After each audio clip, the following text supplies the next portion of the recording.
Assalamualaikum warahmatullahi wabarakatuh. Shalom dan selamat siang. Saya atas nama Maria Yuliana Marten, Program Studi Manajemen Fakultas Ekonomi Universitas Andi Jema Palopo, akan mempresentasikan proposal yang berjudul Pengaruh Lingkungan Kerja Terhadap Kinerja Pegawai Kantor Kelurahan Rampuang Kota Palopo. Adapun yang akan dibahas yaitu yang pertama, bab 1 pendahuluan yang meliputi latar belakang, rumusan masalah, tujuan penulisan dan manfaat penulisan. Dan bab 2 yaitu tinjauan pustaka yang dimana yang akan dijelaskan yaitu kerangka pikir dan hipotesis. Baiklah, saya akan masuk di bab 1 pendahuluan yaitu latar belakang. Pengamatan yang dilakukan di kantor Kelurahan Rampuang Kota Palopo bahwa penataan ruangan kerja yang sangat sempit sehingga pegawai tidak nyaman dalam bekerja, kebersihan kantor yang kurang terjaga, kurangnya pencahayaan dalam ruangan kerja, fasilitas dan alat kantor tidak memadai, serta hubungan kerjasama antar pegawai dalam menjalankan setiap tugas rendah, dan keamanan dalam kantor tidak terjaga sehingga pegawai merasa tidak aman dalam meninggalkan dokumen-dokumen di tempat kerja dengan lingkungan yang sedemikian. Hal ini menyebabkan tingkat kinerja rendah dan apa yang menjadi tujuan utama organisasi tidak dapat tercapai. Berdasarkan latar belakang tersebut, tampak betapa pentingnya bahwa lingkungan kerja guna meningkatkan kinerja pegawai. Hal ini membuat penulis berkeinginan untuk melakukan penelitian dengan judul Pengaruh Lingkungan Kerja Terhadap Kinerja Pegawai Kantor Kelurahan Rampuang Kota Palopo. Adapun rumusan masalah berdasarkan latar belakang di atas yaitu bagaimana pengaruh lingkungan kerja terhadap kinerja pegawai pada kantor Kelurahan Rampuang. Adapun selanjutnya yaitu tujuan penulisan. Penelitian ini bertujuan untuk mengetahui pengaruh lingkungan kerja terhadap kinerja pegawai pada kantor Kelurahan Rampuang dan manfaat penulisan yaitu bagi penulis, bagi universitas dan bagi instansi. Yang pertama bagi penulis yaitu sebagai sarana menambah wawasan yang lebih luas mengenai lingkungan kerja dan kinerja pegawai. Yang kedua yaitu untuk melatih diri dan menguji serta meningkatkan kemampuan berpikir melalui penulisan karya ilmiah. Bagi universitas sendiri yaitu sebagai bahan masukan bagi penelitian selanjutnya dan penambah hasanah dan memperkaya penelitian di universitas. Dan bagi instansi sendiri, penelitian itu diharapkan memberikan sumbangan pemikiran dan mengungkapkan masalah-masalah yang timbul serta saran-saran untuk memecahkannya sehingga pada akhirnya dapat memberikan manfaat kepada para pegawainya sendiri maupun instansi tersebut. Baik, selanjutnya yaitu pada bab kedua yaitu tinjauan pustaka, di mana kerangka pikirnya di sini adalah kantor Kelurahan Rampuang yang menjadi pusat dari instansi tersebut, dan adapun variabel X di mana lingkungan kerja dan variabel Y yaitu kinerja pegawai. Nah, pada lingkungan kerja ada beberapa indikator yang dikemukakan oleh Serda Mayanti, di mana ada penerangan, suhu udara, suara bising, penggunaan warna, ruang gerak yang diperlukan, kemampuan bekerja dan hubungan pegawai.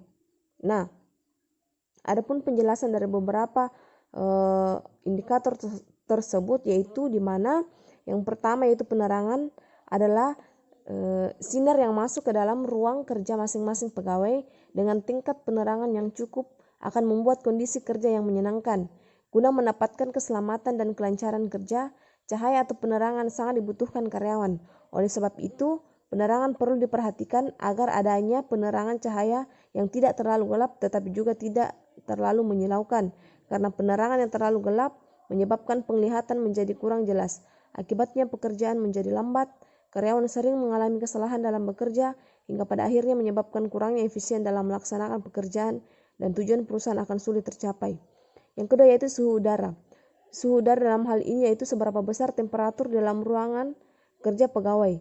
Suhu udara ruangan yang terlalu panas atau terlalu dingin akan menjadi tempat yang kurang menyenangkan untuk bekerja. Untuk menjaga kelangsungan hidup, yaitu untuk menjaga proses metabolisme tubuh, salah satu faktor yang mempengaruhi adalah ketersediaannya oksigen yang cukup dalam tubuh. Oleh karena itu, oksigen dapat dipenuhi dengan adanya tanaman di sekitar tempat kerja, karena tanaman merupakan sumber penghasil oksigen. Yang selanjutnya yaitu suara bising.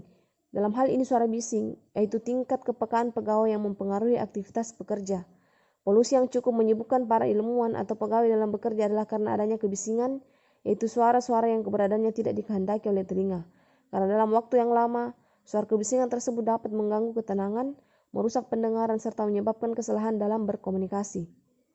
Yang selanjutnya itu penggunaan warna. Dalam hal ini adalah pemilihan warna ruangan yang akan dipakai untuk bekerja dalam suatu instansi ataupun organisasi. Yang selanjutnya itu ruang gerak yang diperlukan. Dalam hal ini, posisi kerja antara satu pegawai dengan pegawai lainnya. Juga termasuk alat bantu kerja seperti meja, kursi, lemari, dan sebagainya. Selanjutnya itu kemampuan bekerja.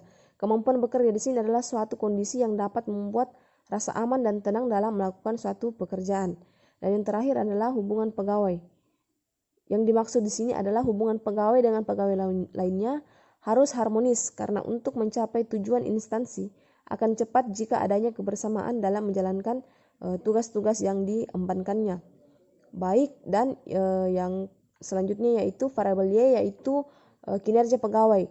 Menurut Sugiono 2005 ada beberapa indikator kinerja pegawai. Yang pertama yaitu kualitas kerja, di mana kualitas kerja itu merujuk pada hasil atau output pekerjaan yang telah dilaksanakan oleh para pegawai. Apakah output yang dihasilkan telah sesuai dengan prosedur dan sistem kerja yang telah ditetapkan, atau dalam arti telah memberikan hasil sesuai dengan kebutuhan, bahkan mampu memberikan perbaikan-perbaikan kerja yang signifikan. Maka dapat dikatakan bahwa kinerja dilihat dari kualitas kerja yang sudah ada. Yang kedua yaitu target. Dalam hal ini yaitu target adalah tujuan atau sasaran yang diberikan kepada pegawai untuk memenuhi kebutuhan dan keinginan dari instansi tersebut. Yang selanjutnya yaitu kerjasama. Kerjasama adalah suatu pekerjaan yang bisa dikerjakan oleh individu, tetapi dalam hal ini dikerjakan secara bersamaan oleh dua orang atau lebih dengan tujuan agar pekerjaan tersebut menjadi lebih ringan. Yang selanjutnya adalah tanggung jawab. Tanggung jawab itu adalah suatu sikap yang sangat penting dalam melakukan suatu pekerjaan. Karena tanggung jawab sangat diperlukan dan dibutuhkan oleh setiap orang dalam melakukan pekerjaan. Seorang pemimpin yang memimpin dengan penuh tanggung jawab akan berdampak positif bagi instansi maupun pegawainya juga. Yang selanjutnya adalah komunikasi. Dalam hal ini, komunikasi adalah proses penyampaian pesan oleh seseorang kepada orang lain untuk memberi tahu atau mengubah sikap, pendapat, atau perilaku baik secara lisan maupun melalui media-media atau secara tidak langsung. Yang selanjutnya adalah wawasan. Dalam hal ini merupakan pandangan atau pendapat atau pengertian dari ilmu pengetahuan yang dimiliki atau yang ada dalam instansi atau menurut yang diketahui oleh para pegawai. Yang selanjutnya adalah kreativitas. Dalam hal ini, kreativitas adalah sebagai kecenderungan untuk menghasilkan ide-ide atau kemungkinan yang mungkin berguna dalam memecahkan masalah. Dalam hal ini berkomunikasi dengan orang lain dan selalu berinovasi dalam setiap pemecahan masalah yang sedang dihadapi. Itu menurut Sugiono dalam indikator-indikator kinerja pegawai. Dan selanjutnya dari variabel X dan Y tersebut kemudian direkomendasikan kembali kepada kantor kelurahan Rampuang. Selanjutnya bagian yang selanjutnya yaitu hipotesis. Nah, berdasarkan hasil penelitian terdahulu diduga bahwa ada pengaruh secara signifikan antara lingkungan kerja terhadap kinerja pegawai pada kantor kelurahan Rampuang Kota Palopo. Baik, cukup sekian hasil presentasi saya. Jika banyak kekurangan mohon dimaafkan. Sekian dan terima kasih. Assalamualaikum warahmatullahi wabarakatuh. Shalom dan selamat siang.